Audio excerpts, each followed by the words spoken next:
But it's sort of like, I feel like I do have to separate myself into two wolves, like you said. I have two wolves inside of me. I have one where I want to be good at my work. I want to be, driven. I want to, have promotions. I want to do all these kind of things. But I also have my other side, my other wolf, like you said. That's like wanting to cozy up, draw, do my poetry, and like work on my book. And it's just kind of like, if you try to focus on both at the same time, it becomes too much, because it's two separate lives. You're trying to live two lifetimes at the same time, and it's just not going to work. So yeah, just to touch on that too, like I think my experience, even though I think I agree, there is definitely two sides of it. I think the positive or the aspirational thing is for me to merge them, because I think they have to feed on from each other, because in the end there is still just one version of us. Even though I wish there was two versions of me, that'd be so much easier.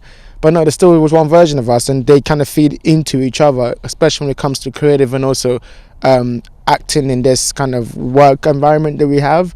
It's like, if I'm able to take the experiences that I go through in real life, as Bruce Wayne, and then come back in Batman form. When I'm Batman, I can understand that I can use some of the tools that I gained from Bruce Wayne. So I can take that idea of like, okay, maybe I went through this experience, and or made me think about this, and like oftentimes the things I write about, it's weird because I don't think about them consciously. I think maybe unconsciously, as I live life, I be thinking about these things, and then when it comes down to create, it kind of surfaces on. And then, do you relate to that? Yeah, definitely. I was going to say, like, that's exactly how it is. Consciously, you can't do it. Consciously, you can't be thinking about both things at the same time. But when you do live both lives, you have skills from both. So, for example, when you're doing your creative thing, because I'm a waitress, so if I'm doing my creative thing, I'll use my waitressing skills, where I'll be mentally listing all my things, memorizing all these different, names and places, and trying to solve issues like plot holes and things like that. I'll be able to solve those issues very quickly, like multitasking. But while I'm at work, and I can't think about creativity stuff, but when I'm at work, I have my skills of solving issues creatively. Things like when people are stressed out at work and they can't think, I'll swoop in to try to like solve the issues, because I'll have the creative solving problems, creative problem solving skills. We're two writers, by the way. Trust me, we know how to use language. Yes, and English is something we're very good at, obviously. Take our word for it. But no, yeah, I understand what you mean. Yeah, I completely understand what you mean. Okay, here's a sorry, this is my fault. I blame me. Just to close it out, then. Oh my God, it's pitch black. How do we balance? Okay, going forward, then let's start look at like what comes out of this, right? How do we think going forward you're going to balance that toxic productivity version of you, and balance those two wolves that you have inside of you, to make sure that you can produce the very best piece of creative content that you can? I would say is knowing your limits is the main thing. If you're not aware of your limits, like, you're going to be burned out all the time. You have to be realistic about it, because you can't be comparing yourself is the major thing, because if you're comparing yourself to other people, it's like a recipe for disaster. Comparison is a thief of joy. Exactly, like, that's the thing. And because everyone is individual, right? If you have your individual experiences, you have your own capacity, and you're doing the same thing as someone else, and you could just be dead the next day while they're still on their 2 feet. And then you'll just be like, oh, I'm so terrible, like, they can do this but I can't. And it's like, dude, that's not like, it's just not your speed.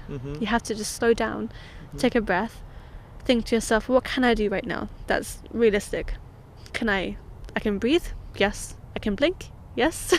Start with very basics. Yeah, exactly. Yeah. Start from the basics, because it's like, if you start trying to, like, make things all big in your head, and like saying, oh, I have to do all these things at the same time, I have to do these very, very kind of intricate things that need a lot of attention, start from scratch, because you can't do all that by yourself. 100%. And if it's something you can ask for help for, do it, because if it's like chores, or it's like you're at work and you have a lot of things on your plate, ask a colleague for help, so that you can balance it out, and then you can help them out another day. You know, you can reciprocate. You don't have to be so proud of yourself to the point where you're not accepting anyone's help. Exactly. And then that also comes into the fact that when you have that in check, you can then start to put things in the spaces where you are, you know, we're filling up to your capacity. So like you're training yourself to have bigger capacity, but in a more healthy and like slow way, where it's like before you weren't able to do like 10 things on the list, but you were able to do like 5, right? But then maybe next month you do 6, and it go on and go on and go on. Steady progression, yeah. 100%. And the healthier thing to do, rather than compare yourself to your ideal self, is to compare yourself to your past self. You can say to yourself, "Oh, I've moved so far since last time. Could I have done this 10 years ago?" No, you couldn't have done that, because you know you've grown so much since then. Could you have created this book when you were like 15? No, you couldn't have, because you're doing so much at that time, and you are pushing yourself to the point where you're always sleeping because you're so tired. But now you can do all these things because you've, you know, healthily pushed your capacity. You know. I agree, 100%. And I think like just a different perspective also. I know that you mentioned about compare yourself to your past self, not your ideal self. I think for me it's almost the opposite, just because of how I operate. I think it depends, like you said, everyone's individual, so you have to really know yourself to know what motivates you. To me, I think when I compare myself to my past self, I tend to be complacent. I tend to fall into the complacent. Oh, I'm okay. I'm better than that guy. Like, you know, I'm chill. Like, everything's okay. I can relax. You know, like I think the talents that I have, not to be arrogant, not to be like, you know, but like the things I can do, the things I'm able to do, I have to push myself to realize those things, you know. Like if I never push myself to perform, I'd never realize, okay, now I can actually perform poetry. Like I want to do that. That's something my ideal self would be able to do. My past I wouldn't even think about, you know. So it's about knowing which version of yourself do you, you know, like you said, it's like there is toxic productivity, but there's also productivity which helps you move forward, and understanding the difference between those two. For me, you know, comparing myself to my ideal self raises the standards I have for myself. But I'm actually very good at the conversation I have with myself. So it's not like, oh, you're a terrible person because you didn't live up to that. It's almost like, well, you can do better. Like, I know you can do better. I've seen you do better. And it's like, okay, cool, actually, like, you're right, I can. And then I can, you know, move forward to that. But even with that, there's an asterisk that I have to also be aware that, you know, sometimes there is burnout because I am not there yet.